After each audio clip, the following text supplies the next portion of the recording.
Parents of teenagers.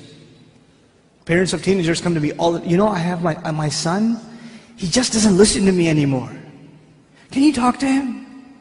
Like I have some prescription drug that I carry with me that, you know, or you know what it is, the son comes over, I'm gonna be like,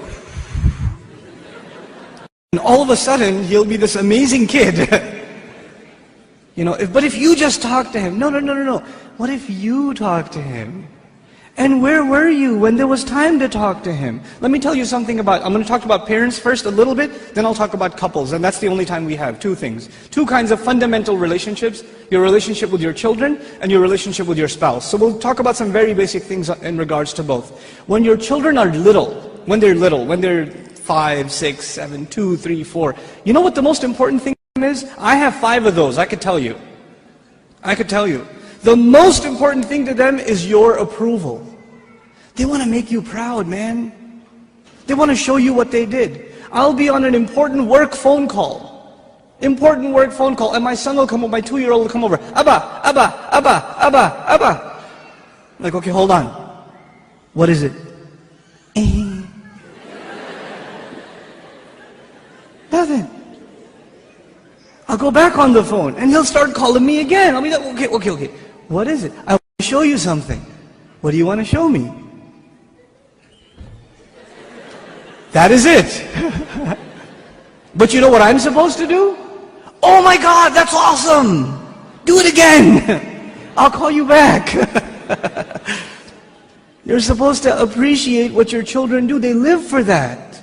They desire that more than anything else. I have 3 girls, and you know the difference between girls and boys. Boys can't sit still, and girls can't stop this, right? So I pick my girls up from school. One's in 1st grade, the other's in 3rd grade. I pick them up from school. It's a 25-minute ride back home, and what are they doing the whole way?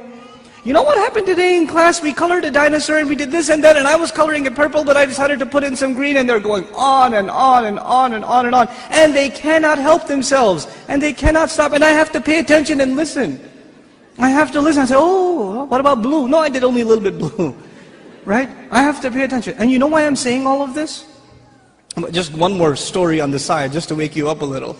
I share this story all the time. My oldest daughter, my eldest, Hosna, when she was younger, she was really into finger painting. So she'd dip her hands in paint and just making a big old mess. Right? And she brings this big cardboard to me. And it's a big blob of blue. I don't see anything. Right? And she says, Abba, look what I made. And I'm sitting there going, that's awesome, a mountain. And she says, no, it's Mama. And I was like, oh,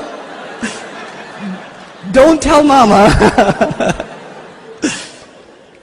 But the point I'm trying to make is they live for your approval. Live for it. But those of you that have children that are teenagers, do they get in the car when you pick them up from school and they can't stop telling you about what happened? Does that happen? Now, you know what happened in school today? My teacher said this and that and the other, and I got an A on my paper. Nope. They're quiet. And you're trying to tell them, how was your day? It was okay. So what'd you do? Something. Where are you going today? Somewhere. They don't talk. Getting them to talk is like an interrogation at a police station. And they're not saying anything to you. And while trying to ask them questions, they're texting their friend, my dad is asking too many questions today. You know, I don't know what's up. Did you tell him something? What I'm trying to get at is very simple.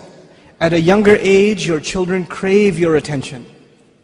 And when they get older, you will crave their attention.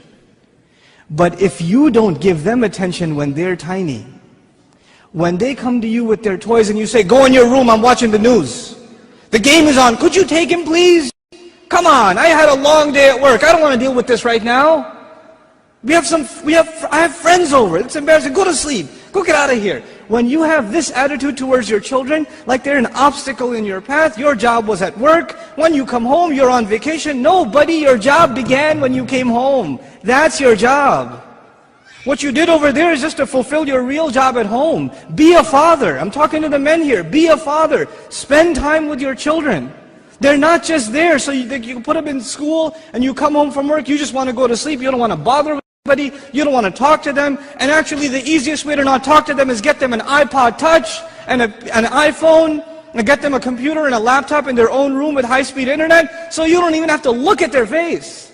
They could just be in their room all day Facebooking, finding themselves a new set of parents online. Seriously. Be a father, be a mother. Don't replace your motherhood and your fatherhood with these things, because if you do, when they become independent, you know what happens to most parents? To most of you, your children, they only see you as a bunch of dollar signs walking around. And the only time they come and talk to you, Dad, can I have $5? Actually, nobody asks for $5 anymore, right? It's 20s nowadays. And I know youth, they haven't seen money that small. They don't know fives. Can I have $20? Can I go to the mall? Can you drop me off?